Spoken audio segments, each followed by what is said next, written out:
अस्सलाम वालेकुम रहमतुल्लाहि व बरकातुहू। मैं अब्दुल हफीज़ साजिद और आप मेरा यूट्यूब पर चैनल देख रहे हैं Umar auto service and mechanical workshop. तो अगर आप हमारे चैनल पर नए हैं तो मैं आपको दिल की था कराएंगे उससे खुशअमदीद करता हूँ। साथ ही आपसे रिक्वेस्ट करता हूँ, अगर आपने अभी तक हमारे चैनल को सब्सक्राइब नहीं किया तो प्लीज़ ज़रूर सब्सक्राइब करें, लाइक करें, वीडियो को दूसरे भाई के साथ ज़रूर शेयर किया करें। उम्मीद करता हूँ पूरी दुनिया में जहाँ कहीं भी आप लोगों के खैर से होंगे। मेरी दिली दुआ है कि अल्लाह ताला हमेशा आपको अपनी ज़मान में रखे, अल्लाह ताला हमेशा आपको खुश रखे, शाद रखे, बाद रखे। तो दोस्तों, ये हमारे पास एक मोटरसाइकिल है ट्यूनिंग के लिए, ये CD70 18 मॉडल है। तो इसकी मैंने ट्यूनिंग कर दी। ये एक छोटा सा इसके अंदर फॉल्ट था, मैंने कहा वो भाइयों के साथ शेयर कर दूं क्योंकि ये अक्सर हमारे पास फॉल्ट आता है। तो दोस्तों, होता तो ये है कि ये जो गिरारी है ना, अक्सर कुछ भाई ट्यूनिंग करते वक्त इसको उतारते भी हैं और बाद में जब फिट करते हैं तो ये आवाज़ शुरू कर देती है। और दूसरा ये होता है कि अक्सर हमारे पास मोटरसाइकिल आते हैं, वो कहते हैं जी हमारे इंजन से ना टक टक टक टक की आवाज़ आती है। तो वो कुछ भाई जो हैं वो इस तरफ तवज्जो नहीं करते, वो इसका चैन वगैरह टाइट कर देते हैं। तो मैंने आज की वीडियो में आपको बताना है कि वो जो फॉल्ट है ना टिक टिक का, वो कहाँ पर होता है। तो आप इसका गेयर लगा कर ये जो दो इसके बोल्ट है ना 10 नंबर के गिरारी के, ये खोल लें। गेयर लगाने का मकसद ये होता है कि हमारा ये गिरारी जो है ये घूमे ना। तो अगर ज़्यादा टाइट है तो आप इसको ऐसे झटका लगा कर खोल लें। तो ये दो जब आप बोल्ट खोलेंगे तो ये इसके आगे जो है इसको लाख पतरी बोलते हैं। तो इसको आपने थोड़ा सारा घुमाना है तो ये काट इसके बराबर आ जाएंगे और ये हमारी पतरी बैर को आ जाएगी। ठीक है, तो हमने इस गिरारी को उतार लेना है। तो दोस्तों, ये इसके पीछे कचरा वगैरह था। ये गिरारी आपको नज़र आ रही है, इसके ये जो धंधे हैं ना, ये चल चल के जब घिस जाते हैं तो ये एक साइड से एक साइड की तरफ मुड़ जाते हैं।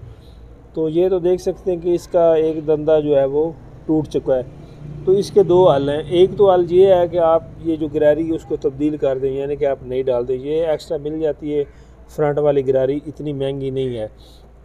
अगर आप देखते हैं इधर पीछे कर कि इसका सेट भी कमज़ोर है तो उसका ये हल है कि आप इसकी साइड जो है वो चेंज कर लें।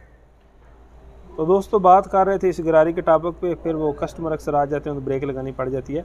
बात कर रहे थे कि पहला तो जो सही इसका स्टैंप है, अगर गिरारी ख़राब है तो उसका सही हाल ये है कि आप गिरारी तब्दील कर लें, ये इतनी महंगी भी नहीं मिलती। तो अगर वो कस्टमर कहता है जी मेरे पास गुंजाइश नहीं या आप इसके साथ कोई जुगाड़ कर दें, तो उसका हाल ये है कि इसकी साइड तब्दील कर लें। लेकिन ये जो इसकी गिरारी है, ये आप देख सकते हैं कि इसकी हालत ज़्यादा ख़राब हो चुकी है, इसके धंधे जो हैं वो टूट चुके हैं। तो ये अब बहुत ज़्यादा आवाज़ भी कर रही थी और स्लिपिंग भी करती थी। हालांकि ये है इसकी जेन्युइन, ये आप देख सकते हैं कि ऊपर इसकी स्टैम्प वगैरह जो है ना जेन्युइन गली। तो अब हम इसके अंदर सेकंड हैंड नहीं डालेंगे, नहीं डालेंगे इधर कर पे। ये मेरे पास कुछ गिरारियाँ पड़ी होती हैं, कुछ ठीक होती हैं, उनको हम साइड में रख देते हैं। तो इसलिए मैं इनमें से देख कर जो अच्छी है, वो कोई अच्छी कंडीशन की, वो इसके अंदर लगा दूंगा। तो हमारे पास ये काफ़ी गिरारियाँ पड़ी हैं, देखते हैं कि इसमें कौन सी जो कंडीशन है वो हमको अच्छी लगती है। तो ये मुख्तलिफ़ मोटरसाइकिलों की हैं, तो इनमें से चेक कर लेते हैं। तो दोस्तों, ये मैंने सारी देखी, इनमें से ये गिरारी जो है ना ये मुझको अच्छी लगी है। तो ये यूनाइटेड कंपनी, ये ऊपर इसके यूनाइटेड लिखा है, ये उसकी ओरिजिनल है जो सेट के साथ आती है। तो इसका आपने ये देखना है कि ये थोड़े थोड़े इसके जो धंधे हैं ना वो एक साइड पर मुड़े हैं। ये जो साइड इसकी है ना फोल्ड हुई, ये साइड आपने पीछे रखनी है जब भी आपने फिट करनी है। ऐसे अगर आप आगे की तरफ रखेंगे तो ये आवाज़ करेगी, इसको आपने ऐसे पीछे मोड़ लेने हैं तो ये इंशाल्लाह आवाज़ नहीं करेगी।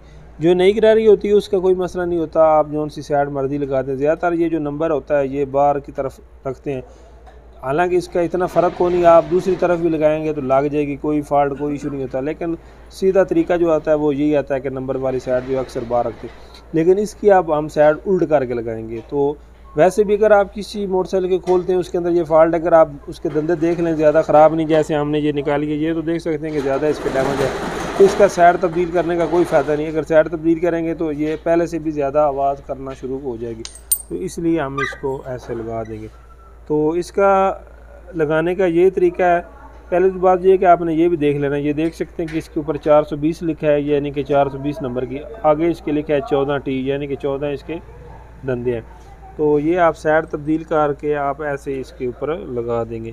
तो ये आप देख सकते हैं कि थोड़ी सारा मुश्किल लग रहा है। क्यों मुश्किल लग रहा है? क्योंकि ये हमारा चैन जो है अब टाइट हो चुका है, वो धंधे जो थे ये देख सकते हैं कि ज़्यादा घिस चुके थे, तो इसलिए अब हमको इसका चैन जो वो लूज़ करना पड़ेगा। तो अब हम थोड़ा सारा चैन इसका साइड से उतार लेते हैं, बाद में हम लूज़ करके चैन इसका ऊपर, तो ये देख सकते हैं कि बिल्कुल लग गई है। तो इसको हम थोड़ा सारा ऐसे पीछे घुमाकर चैन चाड़ने की कोशिश करते हैं, अगर चढ़ जाता है तो ठीक है, वरना हमको चैन जो इसका लूज़ करना पड़ेगा। तो ये आप देख सकते हैं कि थोड़ा सारा मैंने इसको जोर लगाया तो ये फिट तो हो गया, लेकिन थोड़ा सारा चैन जो इसका टाइट है वो बाद में हम इसको लूज़ कर लेते हैं।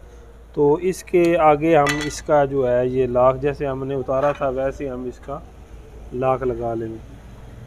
तो ये लाख लगाते वक्त आप देख लें अगर ये ख़राब वगैरह तो ये इतना महंगा नहीं होता, तब्दील कर लें। इसका तरीका यही है लगाने का, सीधा दबा कर आप इसको ऐसे ये जो हमारे कट हैं उसके बराबर कर लें और बाद में ये जो इसके 2 बोल्ट होते हैं ये आप लगा दें। बोल्ट लगाते वक्त भी आपने इस चीज़ का ख्याल करना है, अगर बोल्ट वगैरह लूज़ हैं तो इसकी रिस्क आपने नहीं लेनी, क्योंकि सारा निज़ाम इसी गिरारी भी होता है। तो ये अगर रास्ते में खुल जाए तो ये बहुत ज़्यादा नुकसान भी कर सकते हैं, इसलिए आपने इनको अच्छी तरह से टाइट करना है।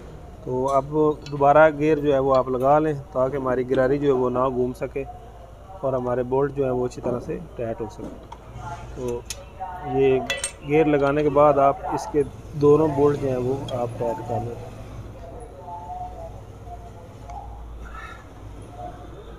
तो ये देख सकते हैं दोस्तों अच्छी तरह से टाइट हो चुके हैं। तो ये चीज़ें जो होती हैं ये ट्यूनिंग का हिस्सा होती हैं, आप इस चीज़ का ख्याल रखें। तो अब हम चैन इसका लूज़ करते हैं, लूज़ करने के बाद देखते हैं कि हमारी आवाज़ बंद हुई है या नहीं हुई। तो दोस्तों चैन की एडजस्टमेंट हमने कर दी, ज़रा व्हील घुमा भाई। तो ये दोस्तों देख सकते हैं कि अब बिल्कुल इसकी आवाज़ जो है वो ख़त्म हो चुकी है। वैसे इसका गिरारी सेट अभी कमज़ोर ही है, लेकिन अभी कुछ देर चल सकता है। तो कस्टमर की जेब खर्ची भी देखनी होती है, तो इसलिए हमने इसके साथ ये जुगाड़ कर दिया है। तो ये अब इसकी आवाज़ जो है वो बंद हो चुकी है। तो पहले वाली जो इसकी गिरारी थी वो मैंने ये उतार कर रखी, ये आप देख सकते हैं कि इसकी हालत जो है वो ज़्यादा ख़राब हो चुकी थी और ये दंदे आप देख सकते हैं कि इसके टूट गए थे। तो अक्सर औकात भी कुछ भाई आते हैं, उनको उनके मोटरसाइकिल के अंदर ये फॉल्ट होता है कि वो कहते हैं जी हमारा जो मोटरसाइकिल है ना वो ये आवाज़ कर रहा है। तो अक्सर भाई चैन टाइट कर देते हैं, हालांकि ये चैन की आवाज़ नहीं होती, इसी वजह से वो मसला हल नहीं होता। तो दोस्तों जब भी कस्टमर आए उसकी गाड़ी को जो भी फॉल्ट हो, मेरा मशवरा है आप उसको अच्छी तरह से चेक करें ताकि कस्टमर मुतमईन हो। तो निरा चैन टाइट करने से ये आवाज़ ख़त्म नहीं होती, ये आवाज़ अक्सर आती है। तो आज की वीडियो में हमने 2 सीखा कि अगर हमारी गाड़ी में ये चैन की टक टक की आवाज़ आती है, उसका एक चैन लॉक चेक कर लें। लॉक इसका ठीक था तो इसलिए हमने खोला नहीं, और इसको जो फॉल्ट था ये हमारी गिरारी का था, लॉक भी उसका चेक करें और ये जो है उसकी गिरारी ये भी चेक कर लिया करें और पीछे भी आप चेक कर लिया करें कि अक्सर ये जो गिरारी के बोल्ट होते हैं वो लूज़ होते हैं जिसकी वजह से फॉल्ट आता है। बहरहाल जो भी कस्टमर का मसला हो आप उसको अच्छे तरह से हैंडल करें, अच्छे तरीके से चेक करें, फिर आपका कस्टमर जो है वो आप पे इंशाल्लाह मुतमईन हो गया। तो बकाया दोस्तों हमारे इलाके में जो गर्मी है वो बहुत ज़्यादा पड़ रही है। तो ये हमारा इलाका है, तो आप तो तकरीबन असर का वक्त होने वाला है। तो अल्लाह रब्बुल इज़्ज़त से दुआ है कि वो हमें अच्छी बारिश दे जो हमारे लिए फ़ायदेमंद हो, नुकसान का बायस ना हो, जो हमारे लिए रहमत का बायस बने। तो अल्लाह रब्बुल इज़्ज़त से दुआ है कि हमारे इलाके में गर्मी की शिद्दत जो है वो बहुत ज़्यादा तेज़ है, तो अल्लाह पाक हमारे इलाके में बारिश करे। तो बकाया धूप की बहुत ज़्यादा जो है वो तपश होती है। तो ये आप देख सकते हैं तकरीबन असर का वक़्त, असर के बाद की हम वीडियो बना रहे हैं, तो बहुत ज़्यादा गर्मी होती है दिन को। तो अल्लाह रब्बुल इज़्ज़त दुआ है कि वो हमें अपनी रहमतों वाली जो है बारिश दे। तो दोस्तों उम्मीद करते हैं कि आपको वीडियो पसंद आएगी, और ये वीडियो इसी टक टक जो आवाज़ आती है उस आवाज़ के मुतल्लक थी। तो उम्मीद करते हैं कि आपको वीडियो पसंद आएगी। इंशाल्लाह मिलेंगे किसी नई वीडियो में, तब तक के लिए अल्लाह हाफ़िज़।